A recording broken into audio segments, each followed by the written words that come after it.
मागील व्हिडिओमध्ये मी तुम्हाला चाणक्यनीती या पुस्तकाविषयी माहिती सांगितली होती. आज आपण चाणक्यनीती या पुस्तकातील अध्याय पहिला विस्तृत रूपाने पाहणार आहोत. चाणक्यनीतीचा पहिला अध्याय अत्यंत महत्त्वाचा मानला जातो. हा अध्याय प्रामुख्याने शिक्षणाचे महत्त्व, चांगल्या संगतीचा प्रभाव, धर्मांचे पालन आणि जीवनातील नश्वरता यावर केंद्रित आहे. ज्ञानाचे आणि शिक्षणाचे महत्त्व. विद्या. चाणक्य सांगतात की ज्ञानप्राप्ती हे मनुष्याचे सर्वात मोठे कर्तव्य आहे.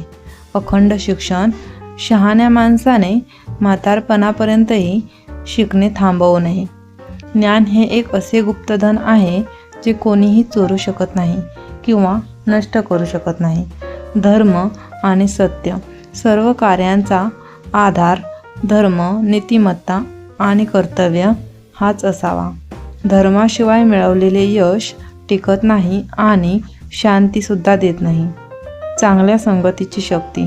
सत्संग हा पहिल्या अध्यायातील अत्यंत महत्त्वाचा संदेश आहे. आपण कोणत्या लोकांच्या सहवासात आहोत यावर आपले भविष्य आणि चरित्र अवलंबून असते. पाण्याचे उदाहरण. पाण्याचा एक शुद्ध थेंब ज्याप्रमाणे वेगवेगळ्या ठिकाणी पडल्यावर आपले स्वरूप बदलतो, चिखलात, शिंपल्यात किंवा गरम तव्यावर, त्याचप्रमाणे मनुष्याचे चरित्र त्याच्या संगतीने घडते. संगतीचा परिणाम. चांगल्या लोकांच्या संगतीत आपले गुण वाढतात, तर दुर्जनांच्या संगतीने आपले पतन हे निश्चित आहे. सत्संग आपल्याला मोह आणि माया यावर विजय मिळवण्यात मदत करतो. जीवन आणि मृत्यूचे स्वरूप. चाणक्य जगाकडे वास्तववादी दृष्टिकोनातून पाहण्यास सांगतात. सर्व गोष्टी नश्वर आहेत, त्यामुळे आपण अधिक अर्थपूर्ण जीवन जगावे. नश्वरता. धन, मित्र, पत्नी आणि राज्यसुद्धा क्षणभंगूर आहेत. त्यांच्यावर जास्त आसक्ती ठेवू नये. आत्म्याचा साथीदार. जे सांगतात की धर्म, पुण्यकर्म हाच खरा सोबती आहे, कारण तो आत्म्यासोबत मृत्यूनंतरही जातो. म्हणून मनुष्याने जास्तीत जास्त आध्यात्मिक पुण्य जमा करावे. शहाण्या व्यक्तीची लक्षणे. खऱ्या ज्ञानी आणि शहाण्या व्यक्तीमध्ये कोणते गुण असावेत याचे वर्णन चाणक्यनीतीमध्ये केले आहे. आत्मसंयम.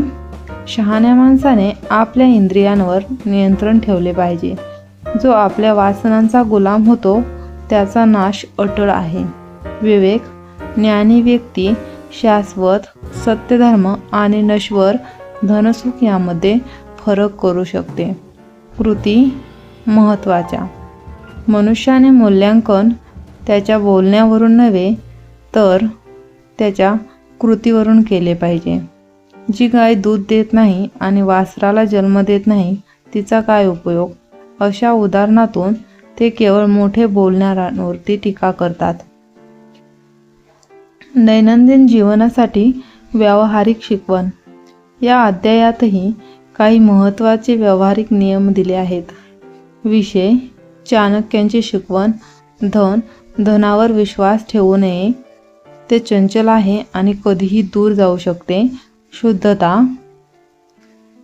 विचार, वाणी आणि कर्म यांची शुद्धता आवश्यक आहे. परीक्षा. मित्र संकटात, पत्नी गरिबात आणि नातेवाईक दुर्भाग्यात असताना त्यांची परीक्षा होते. आदर. गुरु, राजा, पिता आणि माता यांचा नेहमी आदर करावा. पहिल्या अध्यायाचा सारांश.